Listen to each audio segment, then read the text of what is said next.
mostly known for an academic rigor, community. They also know how to turn up. Does he have it? Yes, he does!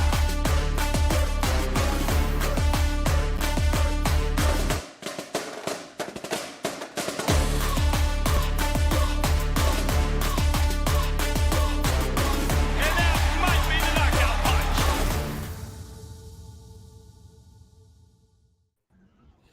All right. Welcome back to the Black Techies podcast, where Black culture meets the world of technology. I'm David, and I'm here with Leslie. Uh, we will be here with Herb, so I'm doing unofficial hosting duties until he gets here. but uh, for those of you all who don't know, I did actually used to host a podcast, but I gave those duties to Herb, and so I kind of play the background nowadays, kind of managing the business side of the Black Techies. Although there's a lot more that I'm trying to do, but well, we're gonna wait till the next year for all of that because there's a lot of things that I want to do. It's just a matter of having the time to do them because like we're all adults with other responsibilities and jobs. Oh yeah, so, and but side hobbies and side businesses, and whew, we are busy. Right, right. Speaking of side hobbies, before we started, Leslie was telling me about her adventure at TwitchCon. Would you mind regaling us with everything that, or at least with your uh time there? Well, my time in it was my first time ever in San Diego. Plus, it was for TwitchCon. It was worth it. Black Twitch creators are out there. We all got to meet up. It was all love. It was a lot of fun. There were a lot of demos. There was a lot. Like, I'm glad I brought my big suitcase because the amount of swag I brought back between bags, lanyards, fanny packs. Got my son puzzles and exclusive things from different companies that they're not going to come out in the store. I got to play Street Fighter 6. I got to get some of the exclusive merch. Uh, I played demos. I got to see Rode actually has a soundboard, a virtual soundboard now. It's Oh called yeah, Rode X Unity. I got 3 months free of that. So I've been playing around nice. with that. It goes great with the pod mic I got from you. It works. Yeah, yeah, of course. See, right now you don't have to buy that $300 Rodecaster, Rodecaster Nope. Pro. I think that's what it is. I was Yep. like, Nope. like it's nice, but I don't know if it's $300 nice. It's not. So I got virtual software for that. I got a lot of keys to a lot of different games. So I made a lot of connections. I picked up some partnerships while I'm out there. I'm now affiliated with Bunny Gang, which is as a clothing company as well as it teams up with content creators like myself, and we can do like their merch is pretty lit. So I get my own discounts. I'm also a partner with I'm trying to get a partnership with a company called Get Wrecked, which is hilarious. I actually won a free overlay and stuff from them, and Oh it went for my wow. stream name. My streamer name is Get Wrecked 2020. So meaning a company called Get Wrecked, they were like, we might need to do some collabs. I'm like, yes, indeed, I'm here Right. for it. I'm also affiliated with RGB Custom PCs, so I'm in their partner program. So as a streamer and as a content creator, going to that con, one, I got to do a lot of networking. If you really want to build on just content creation, whether it be podcasting like us, streaming games, doing YouTube videos, like we got to talk to Sega, Amazon, Mm. Streamlabs, Stream Elements, Blurp, which is a soundboard company. There's a company that's making content free music. Like they make a library of content free music that you can use forever. It's in beta right now, but it changes depending on what game you're playing. And if Oh, you're like excited, the music changes. So you're right. excited. If it's sad, it slows down. Uh, got together with a company called Eclipse.gg. Their app literally Mm. takes your VODs and it makes clips for you. So you don't even have to go through the trouble of making your clips from your VODs no more. It'll actually pick Oh, out your that's best great. moments and make clips. And you can put them straight to Right. TikTok, straight to YouTube. I'm like, I wonder how it figures that out. it I don't know what the algorithm is, but it is stuff I would clip. So Mm. their clips are pretty legit. It saved me some time. I was able to Mm. instantly put them on TikTok with the premium themes and everything. No problems. And Nice. best thing I had, I won a $500 gift card from Newegg. What? What? Yes. Yes. Oh, is it only two Newegg? Like you can only use it on Newegg's shop? And I mean, it would yeah, make sense, but but still at the same time, I was able to like completely upgrade my streaming setup. I got a new camera, I got right. new ring lights, I got a mic arm. I finally got Oh, a that's stream great. deck.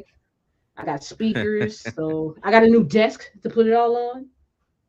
So TwitchCon was All the you need now experience of a is lifetime. clearly all you need now is a YouTube channel and do like a setup tour.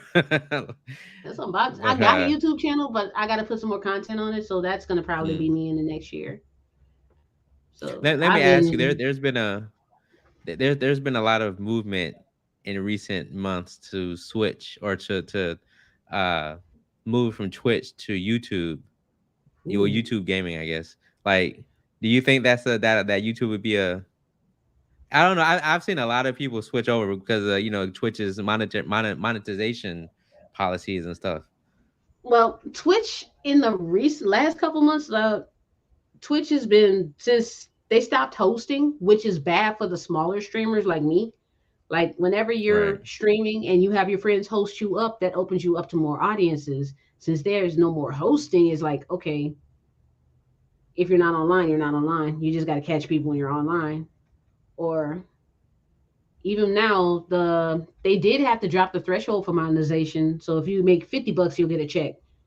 But even that's not helping a lot of smaller streamers. It's fine with the big streamers. Big streamers aren't affected by any of the major changes. It's the smaller ones who are Right. still trying to grow that's hurt. And moving to YouTube personally, I'm probably going to stay where I'm at because one, this is where my audience is. And I'm not going to Facebook gaming. I have nothing against them. I did simul stream before I made Twitch affiliate. I I did. Yeah, I simul did too. streamed on Facebook. But Facebook gaming, I'm starting to move myself away from Facebook as a platform. So I'm not going to invest the time to get into the gaming part. YouTube, I like to play a lot of music during my streams, and I'm not trying to catch a half a million DCMA strikes. Right. Like you can Did play they re music did or they did did you Twitch can play redo music. how they do that? Oh. No, you can play it as long as you're talking over it the whole time. If you're continuously talking Uh. so that you hear yourself more than the music, and the music's not automatically blaring, like somebody would be like, "Oh, I hear music in the background, but I hear the streamer and I hear the game more than I hear the music." But you know the music is there. That kind of thing. That's how you kind of get around that. Don't tell nobody. But It's I'm okay. We're not gonna just move to broadcasting to the whole YouTube. internet. That's fine. No one's gonna see that part. It's fine. But it's I'm not really gonna switch to YouTube because it's the same thing with Trovo. Trovo is another platform for streamers. Trovo and YouTube are more for people who have bigger audiences. If your audience is over in the like hundreds and thousands, it's a good move for you. Uh, but I feel like YouTube is more for people who you play the games. It's not really for live as much as it's for okay. I got my video. I did my VOD. Let me edit it. Add a couple of clips. Add this here. Take this here. Take this out. Then put it up. It's kind of a. I guess I would use it more as a video archiver more than I would a live stream. And Trovo doesn't work for me since I don't play Apex or Fortnite or anything considered mainstream. I play a lot of indies. So nobody would really find me there either. So Twitch is kind of like my happy medium.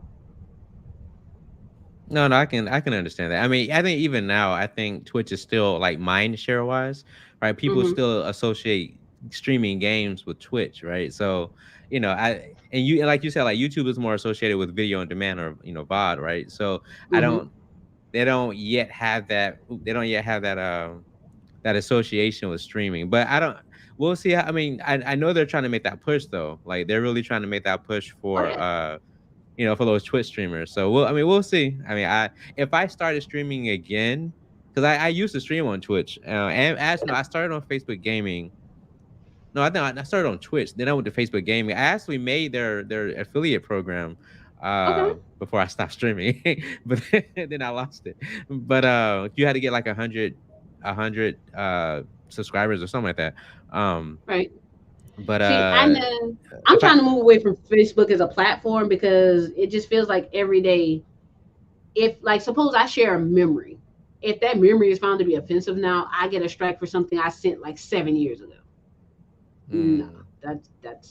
that's come on now. Come on now. It's like I'm Yeah, not if trying to I do get end bit. up streaming again, it'll be on YouTube probably.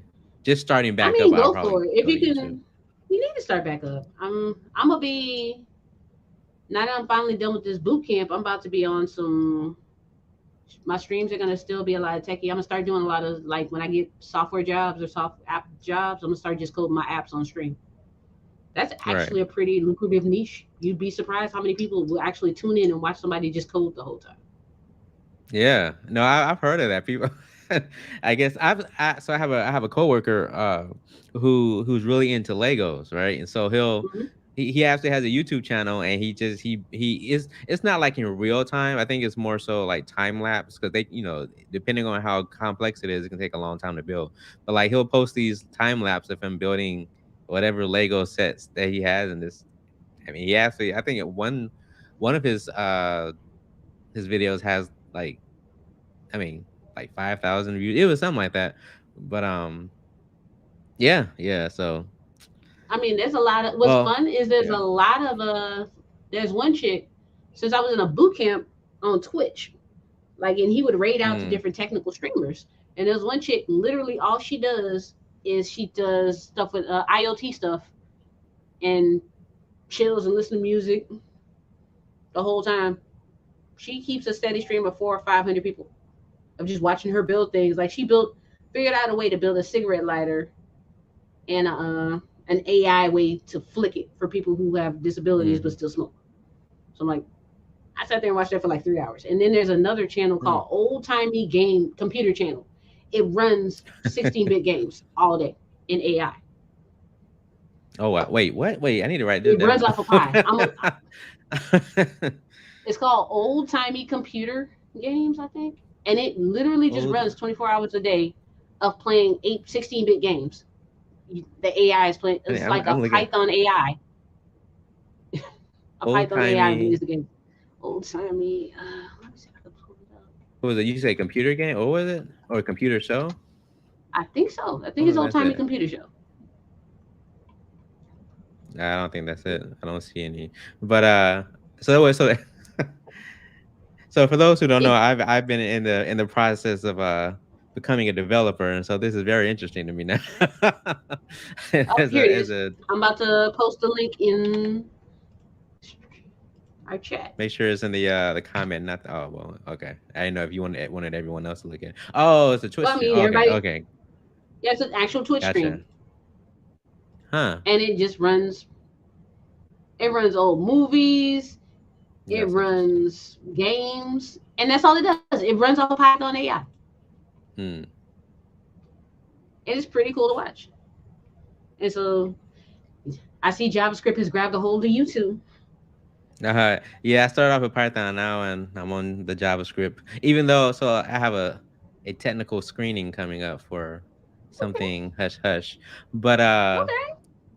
so that I'll probably use, if they ask me to code anything, it'll probably be like Python or something. But I don't know, because it's easier to do things in Python sometimes. Oh yeah. But So I made a executable. Like anybody who needs me to code something like an automated test in Python, I made a Python executable that just runs this test for me. mm, Like, oh, there you go. can you do automated testing? Oh, here you go. Here's my executable. Just run this. It's gonna go to a website, do a little data scraping, push out results. You're welcome. Hmm. See, and that's, not to get too technical for all those people who aren't really developers, but Yeah. I mean, Python is really good for scripting and like an automation. Like it's big in automation. Like I'm a network engineer, so like it's big in network automation. Mm-hmm.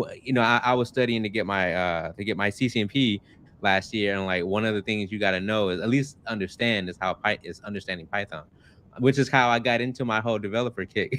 Ironically, Mm-hmm. I was studying that. But I guess we can go ahead and move into the first part of our show. Uh, Yeah. I was hoping Herb would be here by now, but oh well.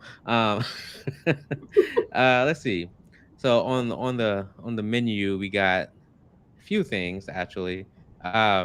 So we all know, anyone who's watching this knows that Black Panther: Wakanda Forever came out yesterday. I've seen it.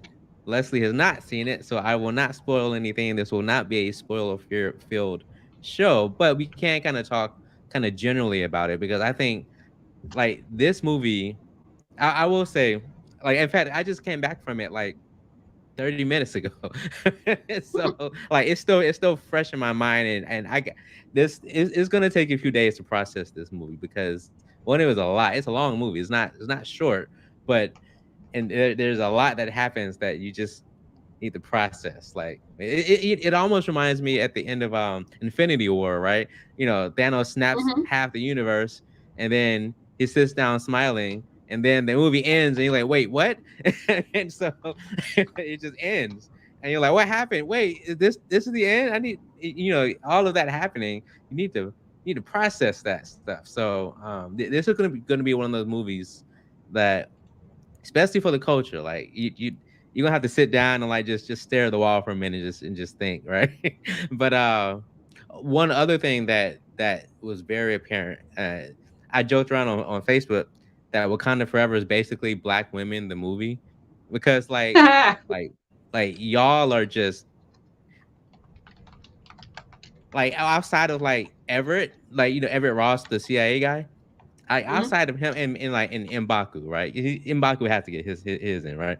Of Like course. outside of those two, honestly, Black women basically run this movie. Like it is like between Angela Bassett and Letitia Wright and I forgot her name, the woman who plays Riri Williams. I forgot her Oh, name. Lupita, Um was that her name? Lupita, young, No, no, young, no, no, masculine and feminine. not Oh, I know what you're Lupita talking about. Inyago. Not Nakia. That's Nakia. But Uh, no, her too though. She's in it, right? But mhm, like, so I mean, one of the things obviously with this movie is it has to cover that the loss of Chadwick Boseman, right? mhm.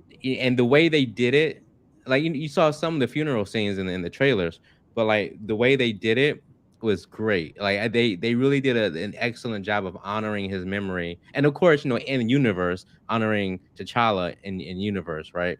And then like part of the theme is like, okay, if he's gone and what happens, like in the last movie, Killmonger basically burned up all the heart-shaped herb, so it's like, how do we have a Black Panther without the heart-shaped herb? Right? How does Wakanda move forward now that they've opened themselves up to the world?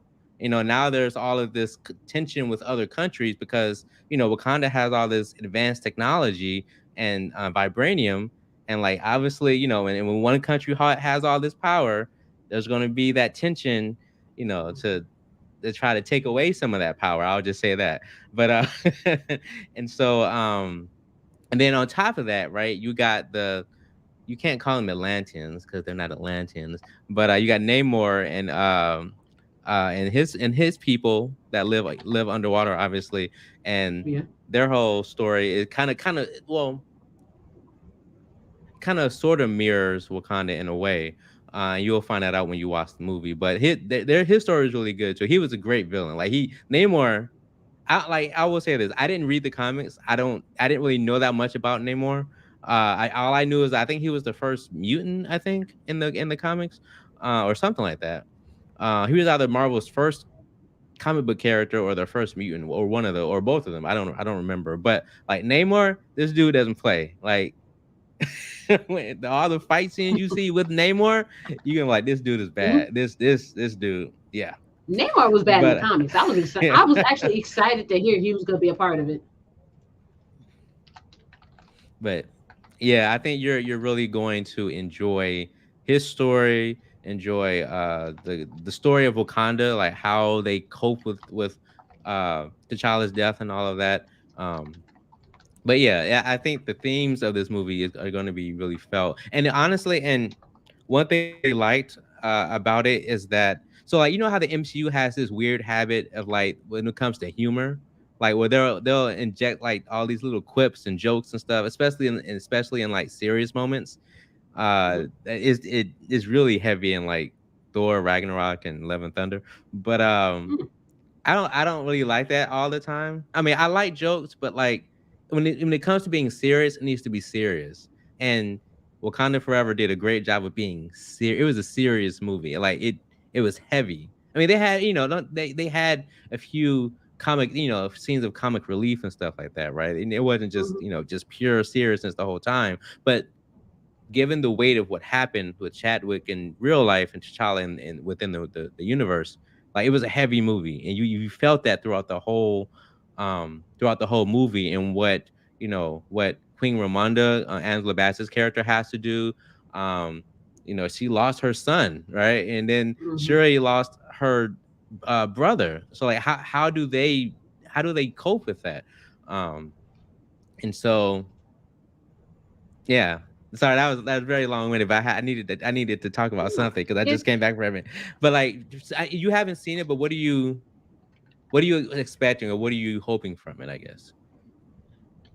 I mean, I going to see the first Black Panther and then seeing it with my son and watching how it affected him. I can't wait to see his reaction to the movie because he enjoyed the movie so much. He's like, I gotta see it again, mom. I gotta see it again. And we went back the next weekend. We're going next weekend to see it because this weekend I had a lot of stuff to take care of at home, and I get paid Tuesday, so I could actually get the tickets ahead of time and make it a whole day next weekend so we can go watch it.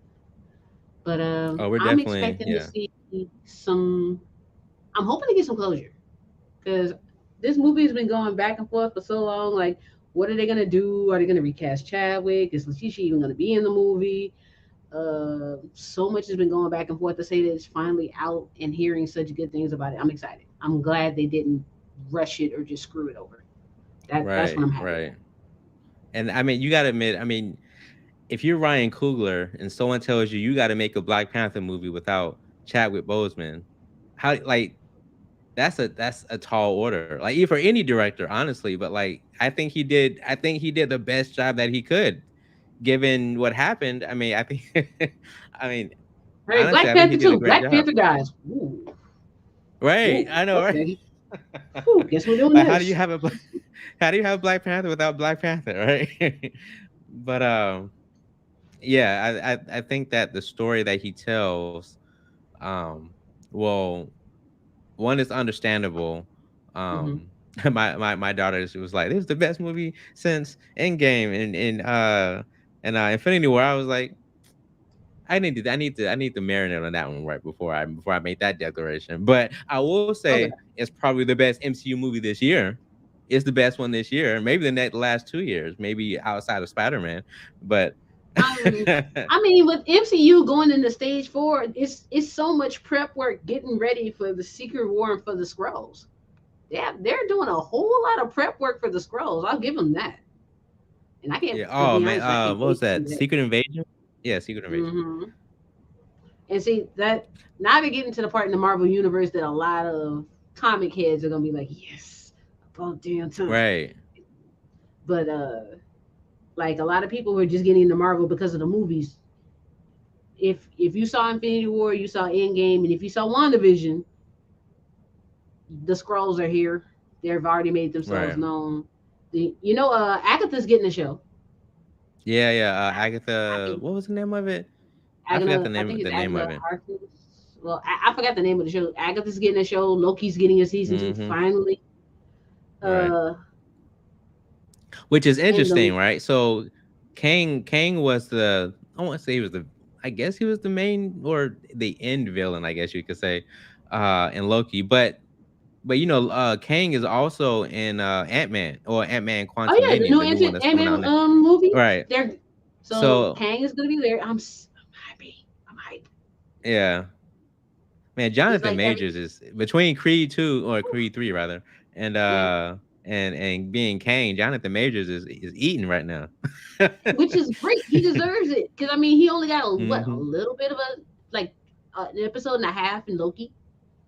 Oh I yeah, mean well, they yeah. owe that man something for canceling Lovecraft Country. They owe him. Oh yeah, I They forgot owe about him. that. Yeah. They owe him for canceling Lovecraft Country. Which, by the way, if you haven't seen it, watch it. That show is Black history. That's all it is. It's straight Black history with a twist. And Hmm. it's like I'm not. I love supernatural shows, but there's some shows I'll be like, I don't think I'm gonna watch it. There's only one episode of that show I can't watch. I can't watch The Curse, the Emmett Till episode and where she gets cursed. Oh my god, that creeped me the fuck out. with the demons that were hunting her. Oh my god, that's so fucking creepy. So creepy. But overall, that show Well, was amazing. And they owe Jonathan Major, so the fact that Marvel picked him up and they feeding him, I'm cool. I'm cool with that. mm. Well, on that note, we are going to go into our first ad break. When we return, uh, got to talk about the travesty that is Twitter at the moment. But Oh my goodness. all right, go ahead and stick with us. Yeah, baby, you know what time it is. Now let's get it started. Are you kidding me? Unreal! While our HBCUs are mostly known for academic rigor, community, they also know how to turn up. Does he have it? Yes, he does!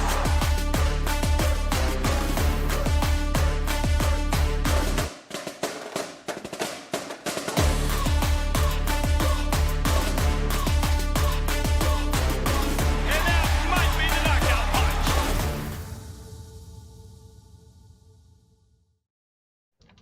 All right, and we're back. And of course, once again, Herb usually remembers. I always forget that we are, of course, partnered with HBCU Digital. Please go there for everything that is HBCU, including sports and of course technology. Um, so yeah, and of course, as you can see at the top there on our banner, you can also reach us on all those lovely platforms: YouTube, Twitch, Twitter. Speaking of Twitter, Speaking of Twitter, uh, it's been an interesting week with Twitter. Of course, we all know Elon bought the company. He fired literally half the company. Uh, and after that, a few high level people left, including the ones who were responsible for making sure that the company remained compliant with the FTC. So there's that.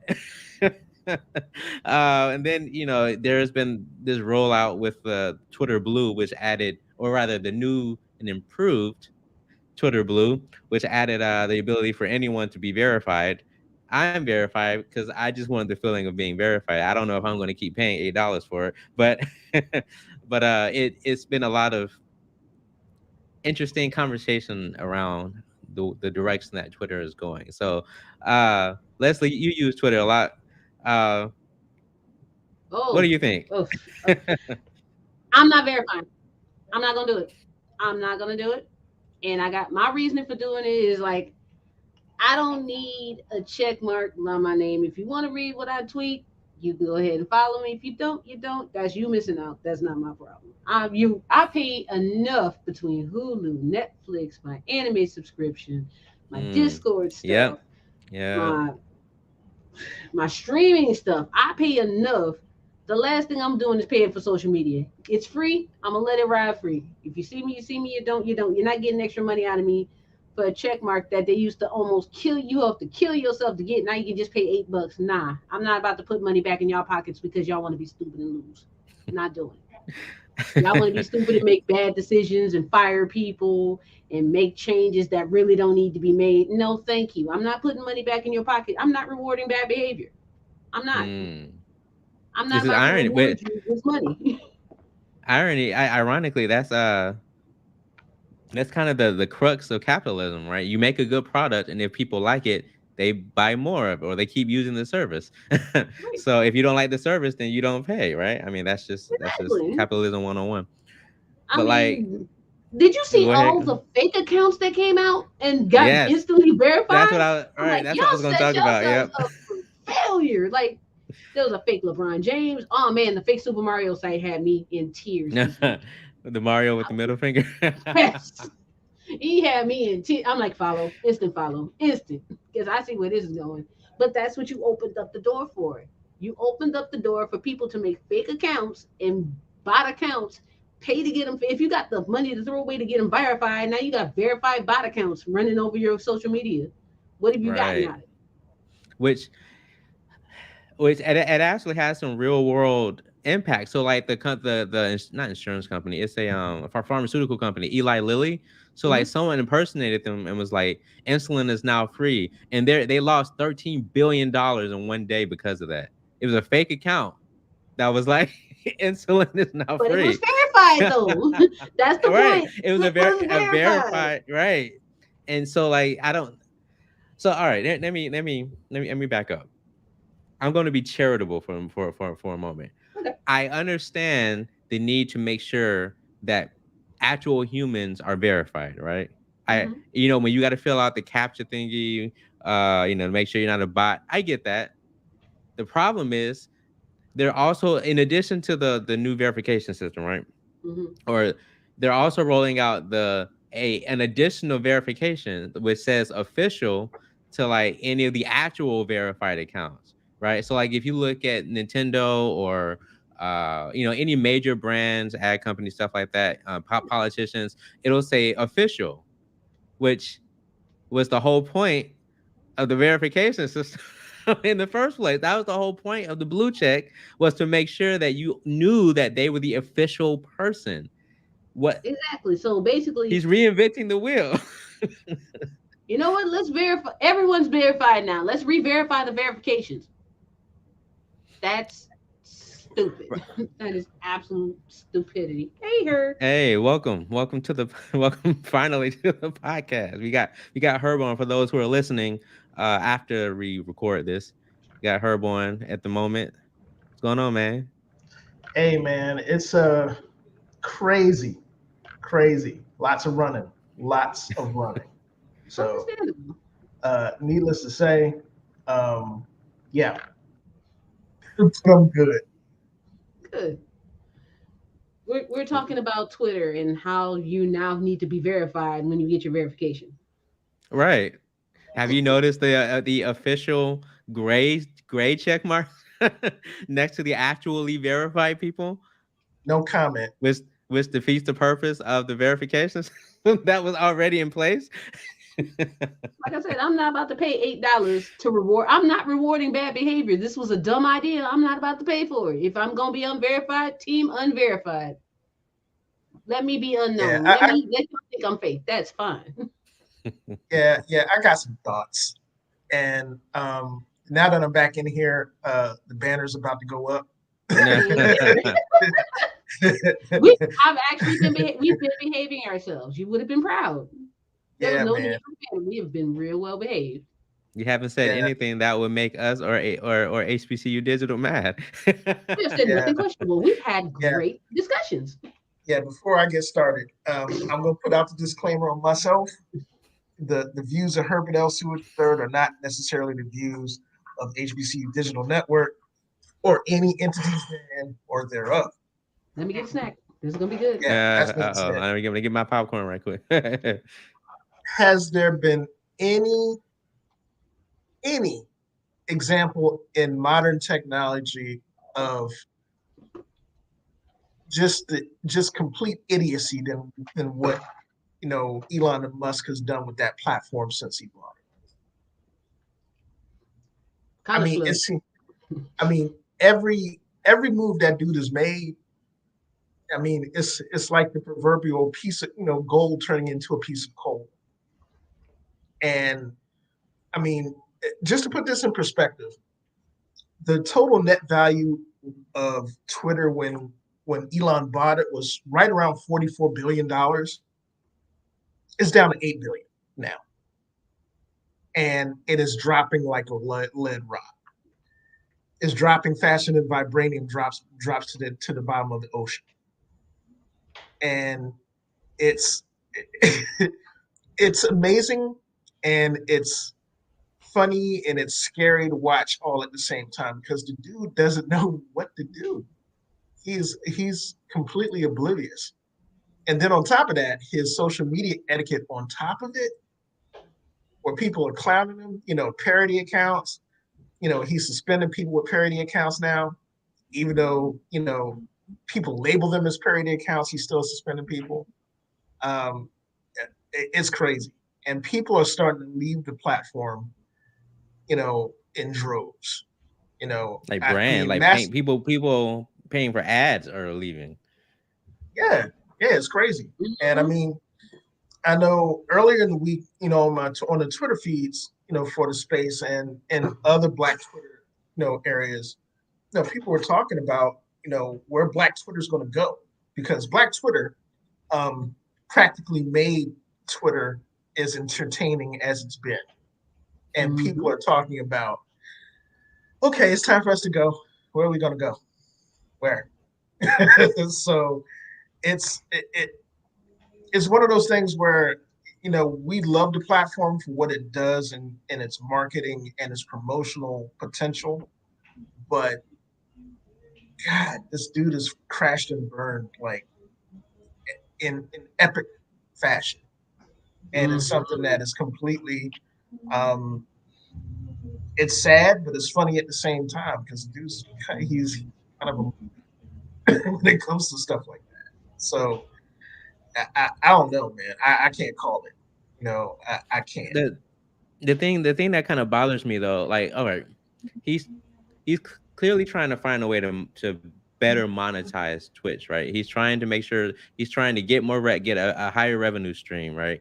And I think that's partly what this $8 subscription is for, right? Is to get people paying for Twitter. And like he even said that like if you're not verified, that that your tweets would actually like go down as far as like importance. So your content might not even be seen if you don't pay $8 a Exactly. month. And if that's the case, what's the point? Who's going Yeah. to pay $8 a month just to use a social network? Like no one's going to do that. And and I'll be Like honest I with you. said, If people, I I'm mean, not if reporting people, bad behavior. yeah, I'm and I mean, I'll be honest with you. If I got to pay $8 a month for my post to be seen, I might as well go to a platform like Fanbase or go to a platform um, like Mastodon, where either I can monetize my own content if I got to pay for it, or um, I can build audiences that way. And the thing about it is that you know the opportunity for somebody to come up with a competitor now, that window has turned into a big wide chasm because of what he's doing policy wise in terms of the user base that uses Twitter. And not just that, he's losing a lot of talent from the company in Yeah. general. Yeah. You know, mm-mm. Yeah, but yeah, and before we that started, I noticed that I note that he fired, or no, the people who his privacy, I think privacy head, and the people who oversee compliance with like FTC rules and stuff, they left. So now the engineers are the ones who have to do it. We engineers yeah, don't, we don't like doing that. yeah, no, y'all don't. Oh well. Give me the tech. And I don't care about yeah, policy. yeah, and I say that as somebody that has had foot in both roles wherever I've worked at. You know, somebody that's done operations policy and on the engineering side of the fence. Engineers hate that stuff. Engineers, will look at you crazy, and be like, "Can I just do a ticket for this and have somebody else do it?" I have other stuff to do. So it's yeah, it's really one of those things where you don't like seeing the platform happen, go down in flames like it's going down in flames, but it couldn't happen to a better person, that sort of thing.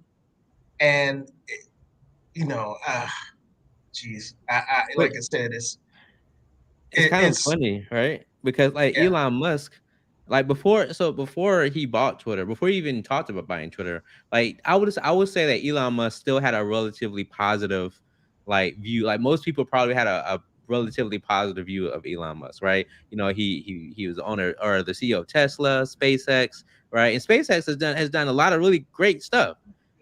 Tesla has been the driver of electric vehicle adoption in the U.S. and around the world. Like without Tesla, electric vehicles would not be where they are right now.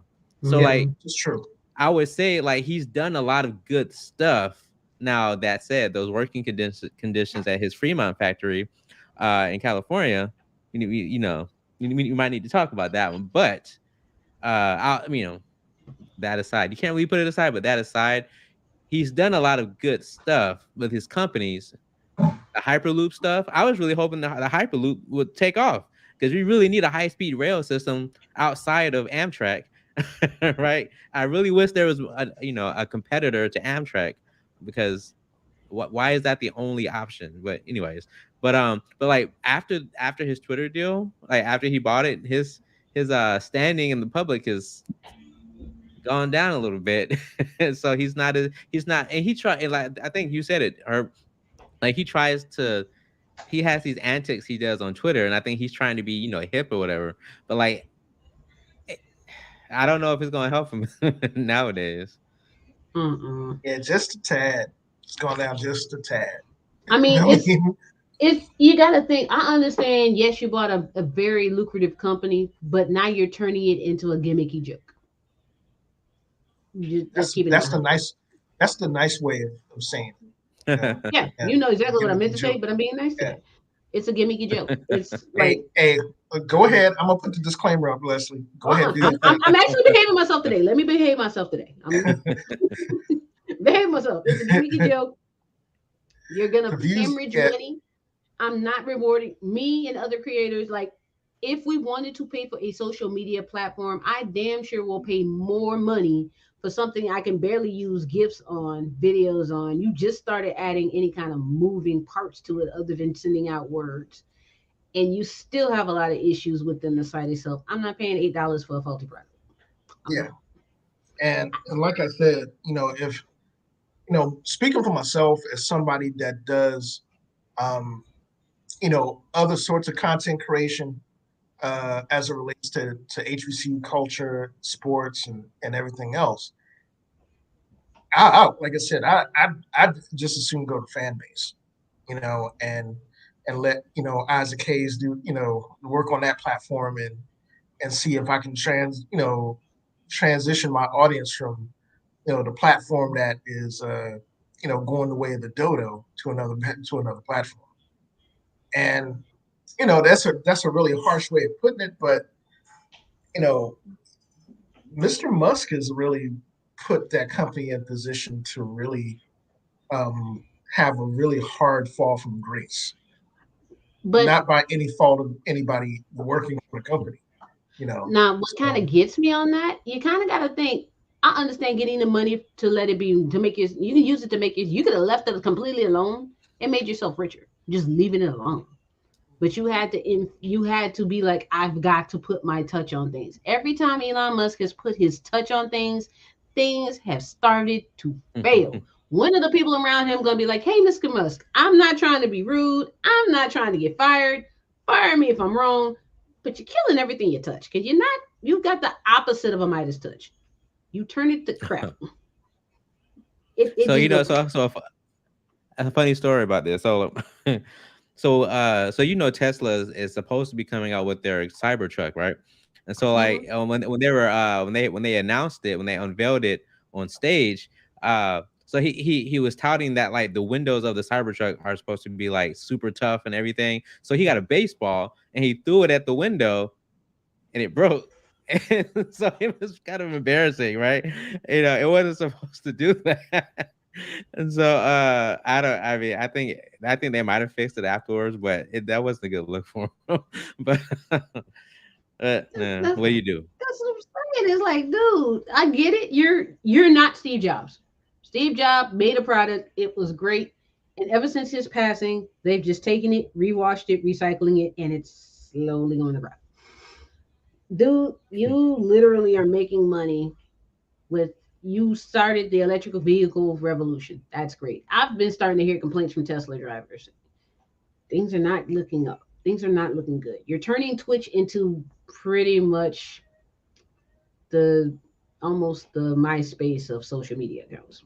You're leading people back to Facebook, and people are leaving Facebook in droves. If you're leading people back to Facebook, you know you missing up. Straight up. Like, people were leaving It's Facebook to go to Twitter. Now you're leading them back. That's bad. That's horrible.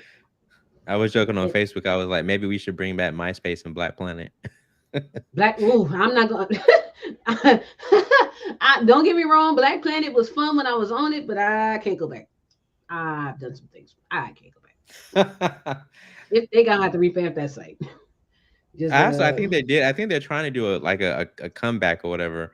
Like so, like if you go to blackplanet.com, like it's there, and they talk about how you can I think you can sign up for it. I don't know how many people use it, but you can actually sign up for I'm good. I'm good. Yeah, yeah, it. And I yeah. think Same here, man. It like for all that, I will literally just make my own. What's funny, you can literally buy a domain, get a word, set it up on WordPress. You can make your own social media site.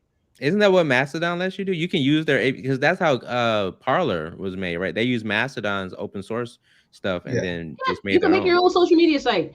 I would never do that because what I'm not about to do is take. You understand half the internet is toddlers. I'm not about to Right. control. I'm not about to sit here and watch people do stupid things. I'll be the quickest one. Like, oh, nope, hate me. Nope, nope, nope, nope, nope, no, no. You can hate me So online so everywhere else, there's but a I'm not doing it. so the editor in chief of The Verge, Nilay Patel, he wrote an article a couple of weeks ago called "Welcome to Hell," right? And it was directed Mhm. towards Elon, right? And he was talking about how uh, trying to manage a social media network, like a social network, is not easy because when you're trying to make people the product, and when you have to police what people say, that's or now I won't say police, but not, make sure that bad things aren't said, and that's not an easy thing to do because humans are gonna human, right? And Mhm. trying cause so part of this started, right, is because he was trying to get in good with all the conservatives who were saying that that Twitter was biased against conservative voices, and so when he announced that he was buying the site, there was a at least on the right anyway, there was a lot of rejoicing because they're like, finally, he's gonna make sure that free speech and all of that, even though free speech is protected by the First Amendment against the government, not private companies. Please stop using the First Amendment when it comes to private companies. It doesn't apply to private companies. It applies to the government. But anyways, what was I saying? The Yeah. right. Lost my train of thought trying to going off on a tangent like that. But I forgot where I was going, but keep going. see, see, that's the effect of the Dark Lord of Twitter. I can't with this dude, man. The the He Dark Lord Elon. Elon wants to do too. But that's the problem. Like, I get it. You did something, you've made a lot of money from it, and now you want to take that money to essentially try to make more money. What you're doing is literally taking a social media network that was already kind of people are on the fence about, and now people are like, oh, now I have to pay for social media? No, no, Yeah, that's the appeal of social media. There's so many social media sites. Why am I going to pay to stay on this one or pay to have my post be seen? I could just go to another one and still have my stuff shown for free. I'm not about to pay Right. for something that's essentially free. Oh, well, as many people won't see your post. Maybe I don't want that many people. Maybe I don't care. Maybe I just yeah, like tweeting to myself. I mean, I'm not about to pay you $8 a month to have a little gray check by my name. That means absolutely nothing because you're re-verifying the people who are already verified. So you just added extra steps. I'm not going to reward this. I'm not paying for it. And then you can get other tiers of like, haha, I'm official, verified. No, no, thank you. Not happening. Not happening. It's stupid. That is capitalism at its best and worst. So like I yeah. posted the article I was talking about from The Verge, and yeah, it's I will say language warning for those who aren't into that, but but it's an excellent article. Like I mean, he's the editor in chief. He's been doing this for years, but like it is a wonderfully written article about the real problems of trying to police a social network, and how do you deal with all of the different laws that different countries have when it comes to speech moderation, right? In the U.S. it might be a little bit lax, but if you go to another country like China, or one of the Arab countries, or India, it's going to be that free speech is going to be a little restricted. So how do you do that? And it's not as easy as people think it is. It's so it's uh like, for example, Twitter is being used by Iranians protesting that government, right? So, but what if the Iranian government is like, we're going to block Twitter, so they can't do that? right? So there's a lot of things I don't think people realize when it comes to having a social network like this, and it's not as Yeah. easy as just simply saying free speech. No, what does that mean? Well, and I think that's something that goes to a greater conversation about how we, in America and most of the West, have kind of taken those liberties as it relates to technology for granted. Um, a lot of times when we talk about those sorts of things, and we forget that, if you're someplace like Myanmar, or if you're someplace like China or Indonesia, and you say something, out of turn against the government or against an entity that's not really popular, that um, you could not just get a slap on the wrist, you might get slapped with a cane, or or you might get locked up someplace or worse. So I think one thing that's going on with Twitter that's that's kind of a cautionary tale that we can take is that we take that type of freedom and flexibility with our platforms for granted. And a lot of times, you know, and I mean, I think we really saw it. The first day, the Dark Lord Elon took over Twitter. Um, hate speech, rocketed like 300%. You know what I'm saying? In a single day, and it was just really just stupid stuff. Inward, inward, inward, inward. Somebody just typed the inward all over the place. Or it it's a very low, um, informationally low, you know, example of how we really use the platform. And the sad thing is that when Twitter hit on the scene, it was a platform strictly for promotional purposes. In other words, people got on it was very business-like. People got on, promoted their own things, promoted everything from consumer goods to technology, to you name it.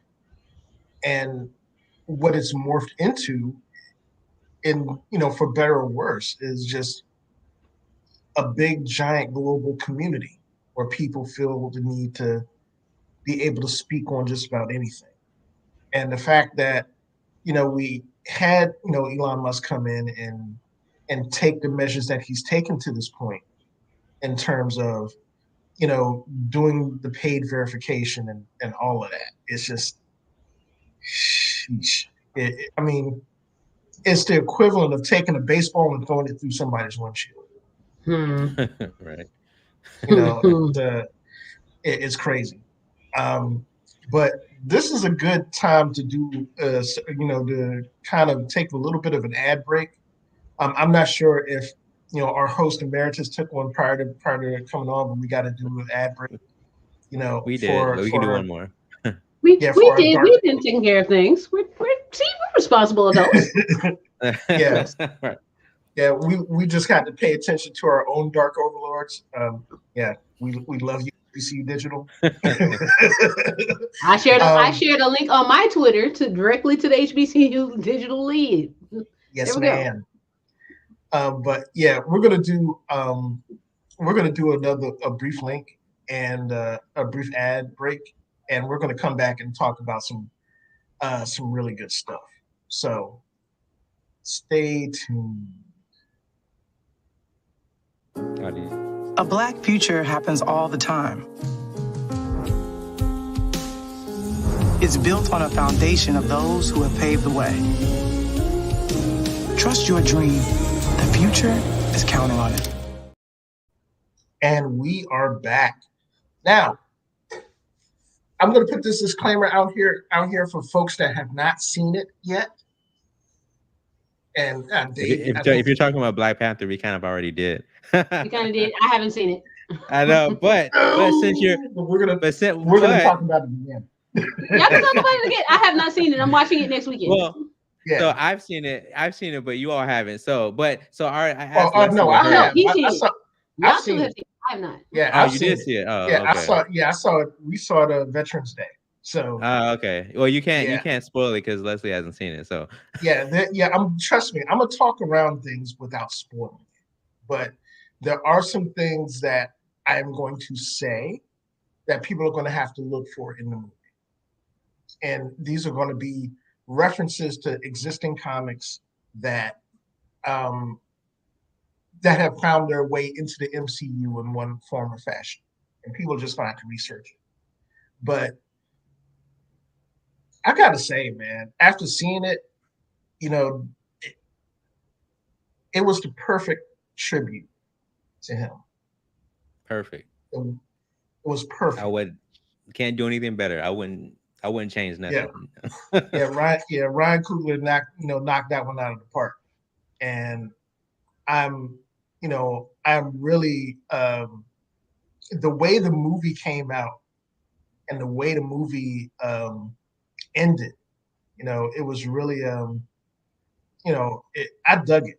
I can't, there's no other way to really describe it.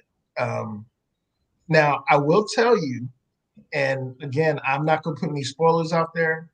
There are going to be some moments in the movie that are going to have you tossing your condiments at the screen, not out of being angry and being saying that this is a bad movie, but saying why did they have to do that to that person? And um, for those of you that are not really familiar with the relationship between Namor and Wakanda, in the comic, these two civilizations are butting heads proverbially all the time. Um, and the twist took that they took in terms of redoing that for the MCU was really, really dope. It was a very dope cultural twist that they did in terms of pitting two civilizations against each other and putting a real historical context to it. You know, I'm not going to go into any more of that because if I do, people will be pissed off, and I'm not going to get hate mail for spoiling the movie. Not anymore. Well, I mean, I don't think it's a spoiler to notice that they took a lot of the Mesoamerican culture to as a template for Namor's lack of a better word, country or whatever, his society. And so I like that Coogler took that direction, right? Because I mean, one legally they can't use Atlantis because DC owns that, so they can't use Atlantis. So exactly. they had to that was probably the more real world reason why they couldn't use Atlantis. But then I mean, well, also they would also have to worry about a lot of different comparisons with Aquaman and all that stuff. So but I like the fact that they, like you said, they took the real world uh environment around Mesoamerica, like the Incans, um the Aztecs, right? And or I guess more so the Aztecs. Um and they formed like this culture around it, kind of similar to how in Wakanda they use different templates for different African cultures, right? So I like the fact that he did that. Like you said, it grounds it in a real world aesthetic, and it's not just some fake society. It's something that you can like you could see it happening. Like if you lived in the world of the MCU, yeah, I could see that happening. Yep, right. So I think they did a really good job. I noted also also on Facebook that this movie is basically Black Women the movie. Because like I said, outside of Everett Ross and Mbaku, like Black women ran this movie. They Yeah. ran this movie. Like Yes. And I'm going to be completely frank. Mbaku was um, he was hilarious the entire film. yeah, yeah. I mean that. I mean it's just I mean the character in general, how they portrayed that character in the franchise was genius. And Winston Duke is approaching that level with the character that he immediately becomes recognizable as that comic book character, kind of like Chadwick was with the Black Panther. Um, it's a, you know, besides that, there's a really um, there's a really recurring theme of colonizer throughout the entire movie. And I'm not going to say any more than that. If you haven't seen it, you'll just have to watch it. There's a lot of historical reference to to the colonization movement, to imperialism, to name it, in the movie. And even in recent times. Yes. Even in recent times, Yeah, I would just put it. I would just leave it at that.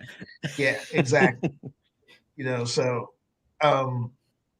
and there are a lot of tie-ins in the movie to current events as well. So, they really did a good job with this. They did a good job, and we're not going to talk about the post-credit scene because the post-credit scene is, it's a tearjerker, and I am not going to, again, elicit the wrath of Black Marvel Universe out there No, the whole internet. Actually. I'm not trying to do that. I will happily I disavow anything he said. Yeah, exactly. So I will say there's only one. All right, there's only one. There isn't most. There's only one. So after you see that one mid-credit scene, that's it. You don't have to stay for the end. Mm-hmm. That's the only thing I'll say. Yeah. But yeah, oh boy, yeah. But there's just so many subtle references, and we'll probably pick this up, on our first episode after holiday break. Which, by the way, while we're on the topic, the Black Techies podcast is going to be taking a holiday break after this episode, and we will return to our regularly scheduled programming first at the new year, probably the first Friday in January. And those days will be, instead of first 2 Saturdays of every month, it'll be the first 2 Fridays of every month. So okay. We're trying. Yeah, we've talked to our crew and a brother's trying to listen. So we're gonna roll the dice and see how that works. But before we sign off, well, we're not signing off yet because we're still in the conversation. But I wanted to put that out there because folks that have followed us, from the start, have really kind of been there for the changes, and folks that know our background know that we do the podcast because we really love it, and we really love the idea of occupying a space that really doesn't have a voice. Blacks, blurred culture, Black folk, HBCU Black folk in technology, and the emergence of those things. So, we're going to continue to keep that going, and conversations like this will continue, in mass. I think the other thing that I wanted to talk about, we got Black Friday coming up. So what's on your what's on your target? What's on your target list? I'm gonna say if it does go on sale, I think I don't know if it does. The Oculus Quest 2. That's what, or Meta. I'm sorry, the Meta Quest 2. As much as we all hate Mark. Well, I don't really hate him, but as much as Mark Zuckerberg is hated, the Quest 2 is really great. He needs to be thanking Elon, because Elon has taken all of the heat from him. Seriously. Basically. Yeah, folks ain't talking about Mark DJ too much these days. They talking about Elon. The dark. That's because Facebook up there. I think they just kill like 11,000 jobs, something like that. Yeah. 11,000? What? Yeah, I can't call it. That's that's this is about Black Friday. That's about Black Friday. So go ahead. Yeah, that's evil. That's evil supervillain type stuff right there. But yeah, Black Friday, man. I'm already starting to hunt for stuff, and I want to put this out there for people that may not want to deal with the crowds and the insanity that normally comes along with Black Friday crowds and shopping. One, shopping online Cyber or Monday. Cyber Monday. Okay. Two, And on Black don't Friday. There's yes, Black what? Yeah, it's like you know, those things. That medium's always going to be there. And two, don't be afraid to check out Marketplace on Facebook.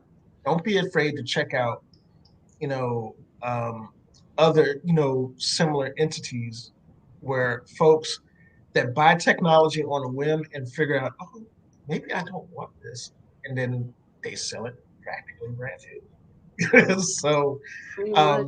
Another yeah, thing to look out for is because owning a small business Saturday. Look at your local small businesses on Saturdays. They actually give pretty decent discounts. If you have like a small farmers market or whatever in your area, usually on that Saturday they will give some discounts and gift cards and stuff. I mean, you don't always have to go big change. You can always go small market and save your money. yeah.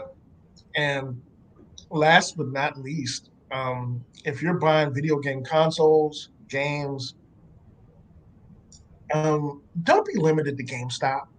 Please, please. Please don't do it. Look at Costco. Costco has bundles right now. Yes. Amazon has bundles right now. Sam's Club has bundles right now. Walmart is actually not that Best Buy does. bad. Walmart online is a lot better than Walmart the store, and you can actually go pick up your stuff. They'll ship it to a local store, and it will come from online. So don't just think if you're gonna do video games from a gamer, if you got to do GameStop, if you don't have the rewards program, you're kind of screwing yourself, because you can literally get a used game for dirt cheap with the rewards program. I've been keeping the rewards program for a couple of years, and that's how I get my, like, I don't want to buy this game, but if I have to get it, I'll get it dirt cheap. That's kind of where I'm at. Exactly. And step outside of your box. Like for me this Christmas, I'm going to be doing, I'm starting to get into wearable technology now, for keeping up with health and things of that nature, fitness, that type of stuff. So, don't be afraid to go out and do research. Don't be afraid to look at brands. And, I know talking to some of the Apple folks, that's kind of, yeah, exactly. Like my son has a smartwatch. He has a Samsung smartwatch. I'm getting more into Raspberry Pi stuff personally outside of what I do for work. So I'm about to really, if I can get my hands on at least a Pi Zero, which the way they've been looking, it's bad. Yeah, and that's another thing. If you're a parent, and all of us on the panel here are parents, and you are looking for a way to get your kid engaged in STEM and computers and technology, a good way is to, instead of buying the typical console or game for Black Friday, getting the foundation for a STEM project and building something. You can get robotics kits on Amazon for relatively cheap. They can build a spider with a camera on it, or a little puppy with a camera on it. It's going to get them engaged. It's going to teach them programming, and also they'll have trust me, if you want to see a kid take care of something, make them build it themselves. They will take care of it like it's gold. Yes, this is true. They will take care of the thing that they made. Whatever you bought, it might be in the back of a closet somewhere, but make them build it. Oh my God, they're going to worship it. This is true. Or if you make them pay for it. Exactly. They pay for it. Oh, now we got to take care of it. Yeah, man. Also, don't look down on like prepaid cards. Don't look down on prepaid like for gamers. Give me a Steam card and see how happy I am. Give me a Steam card. You see the smile on my face? That's because I just got one from Simone. See? Steam cards, PSN cards, Xbox cards. Like, you don't have to buy a game. Get them a gift card. Like, get them an online subscription. Trust me. You tell somebody you about to pay for their PSN for a year. Oh, they don't love you. If you don't have to worry about that stuff like that. Or Game Pass for a year. Yeah, Game Pass for a year. I mean, you don't have to be. That's epic. They'll love you. Exactly. Forever. Like, you don't have to think, I have to get them a thing. If you see them on Xbox, if you see them on the PlayStation, pay for a year worth of them playing online and not have to worry about that monthly bill. Or give them a gift card so they can download whatever game they want. They may not want the game you give them. give them the option to pick their own. Gonna look. I learned. Get an I learned SD this. card. Get them a memory card or an external drive to get more storage Oh on yeah, their yeah, yeah. console. Yes. I learned Trust a me, long time you tell ago. a kid here's an additional 2 terabytes of stuff you can fill up, they're gonna love They're you. gonna do it. Man, yes. So you don't have to always buy them the newest. You can buy little simple things. Just buy little add-ons. Buy them another controller. Get them a charging dock. Get them Especially have a accessories. Switch. What? Get them get new Joy-Cons. Get all the Joy-Cons. Right. God, Yeah. Lord, good Lord. But get them things like that. It's something that's one, you're gonna need it. You're gonna use it. There's no such thing as no kid is gonna say, "I got you a new Switch Joy-Con." Oh, what am I gonna do with this? No, they're gonna use it. You got a PS5, like get stuff. That way you don't have to spend you don't have to get the newest consoles. It's already hard enough to get the console. Get them accessory for what they got right now, just to hold them on. Because that's what I do every year. I get DJ like games or like a gift card or a new SD card or something. Things like that. Yeah. I gotta say something. This is kind of a little segue. But I'm looking at Leslie's background, and I'm like, I'm really feeling the piano. The piano's dope. It's just giving me this whole cashmere throw with a bottle with a glass of type of feel. Yes, welcome to my virtual free home. Yeah, like after she gets off the podcast, she's just gonna pop a stogie. They're like in her pop a stogie, robe. get some cognac, and play a little Rhapsody in Blue. Yeah, there you go. So yeah, big shout out to the background. I might have to use that. Just include the fireplace. Thank you. Fire on it. But yeah, I mean, I think those things are really good points of advice for both the tech savvy consumer and the consumer that's not as tech savvy. And be creative. Be creative with your gifts. If you have family members like I do that aren't tech savvy, in fact that you're like you're in-house tech support like I am, um, do something creative. Like for example, I set up TeamViewer on all my family members' machines. So that way, whenever something breaks, all they got to say is, "Harvey, can you take a look at my machine?" I was like, "Okay." Instead of having to get up in the middle of the night or do something that's going to be completely time-consuming and inconvenient, I could just hop on my TeamViewer console and be like, "Oh, okay, yeah, just click that icon. That's it. You're good." And then go back to work. And those sorts of things people really appreciate because,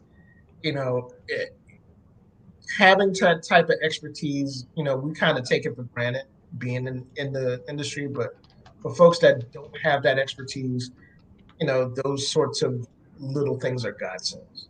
So, I would definitely keep that in mind. But I would add that if especially like the suggestions that Leslie made, if you have a little boy or a little girl, especially if it's a little girl, like just see if she enjoys it. Like we could always use more Black women in the STEM field. I'm just saying. Yep. Literally have a business But, trying to get more women involved in the STEM field. So Yep. trust me, your daughter would love for you to take more of an interest. If she's good in math and science, don't steer her where you think you should go. Nurture that. If she likes math stuff, try to think outside the box. Get her a small coding. You can do coding boot camps for free. Just see what she likes. She might be into it. Yeah, my Don't daughter wait until loves. don't wait until she's like in high school to be like, hey, do you like computer stuff? She might be liking computer stuff right now. There are a lot of young girl gamers. Like I've done some work with a small company that does STEM projects with girls on Saturdays once a month. And when I met them and I told them I'm a gamer, 3 of them instantly was like, wait, excuse me? Mhm. Like I'm a gamer. I stream video games on my part time. And they looked at me like, you can do that?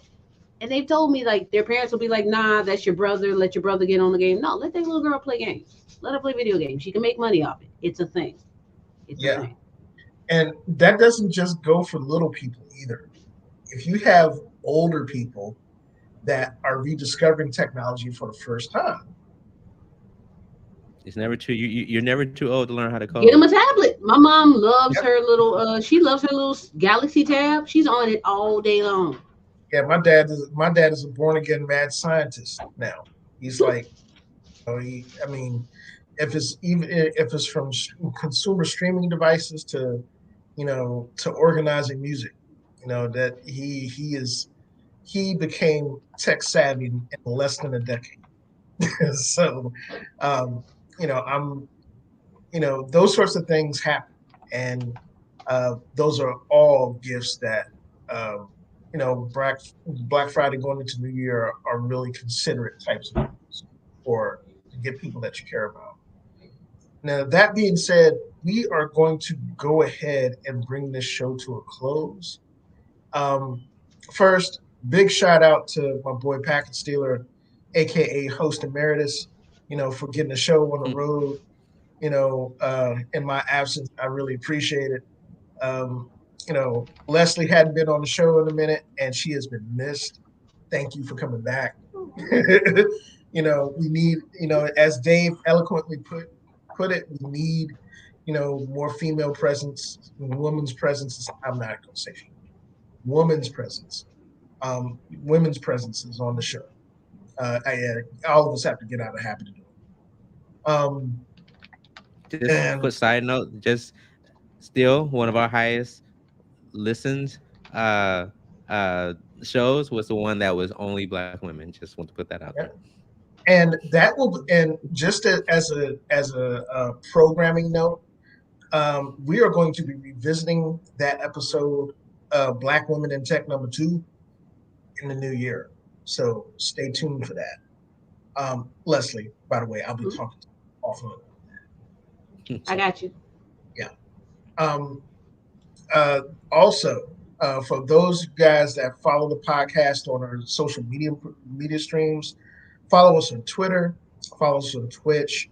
We have our YouTube channel. Sign up for our Patreon. It helps us pay the Patreon.com/the Black bills. Techies. Yes. Helps us pay the bills, and it helps us get our name out there for us to be able to put more content. Also, in the new year, we are going to be putting out a call to add to our number. So stay tuned for audition calls to join the ranks of the Black Techies.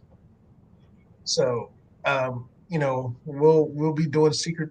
There's no hazing or anything like that. We won't be doing any secret ballots. Shh, no, I was kidding. So yeah, but we'll be putting the call out sometime in the new year. Once we get some programming things kind of organized. And finally, to all the HBCU programs that are filled with esports programs that are really, really doing their thing out there, we got you. HBCU esports, Coppin State, Morgan State, Johnson C. Smith, Morehouse, Clark Atlanta. There are North Carolina A&T's got a really good esports program now. Benedict, all of you guys, we are going to be in the tank, showcasing for you guys in the new year. So hit us up.